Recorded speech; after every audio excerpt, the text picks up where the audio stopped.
त्याच प्रकारची पालकची भाजी खाऊन जर तुम्हाला कंटाळा आला असेल तर ही पालक छोलेची रेसिपी नक्की ट्राय करा। त्यासाठी कढईमध्ये तेल, त्यामध्ये काही खडे मसाले, अद्रक, लसूण आणि एक मोठ्या आकाराचा कांदा बारीक चिरून घ्यायचा आहे।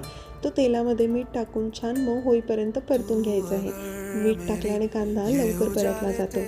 त्यानंतर 2 मीडियम आकाराचे टोमॅटो ज्याची मी प्युरी करून घेतलेली आहे ती आपण इथे ॲड करणार आहोत। प्युरी छान तेल सुटेपर्यंत परतून घ्यायची आहे। त्यानंतर घरातील काही बेसिक मसाले, हळद, गरम मसाला, लाल तिखट आणि धने पूड ॲड करायची आहे। हे सगळं व्यवस्थित मिक्स करून घ्या। 2 मिनिटं झाकून शिजू द्या आणि त्यानंतर आपण यामध्ये ब्लांच केलेली पालक प्युरे ॲड करणार आहोत। ब्लांच केलेली पालक प्युरे इथे आपण ॲड करून ती खूप छान परतून घ्यायची आहे।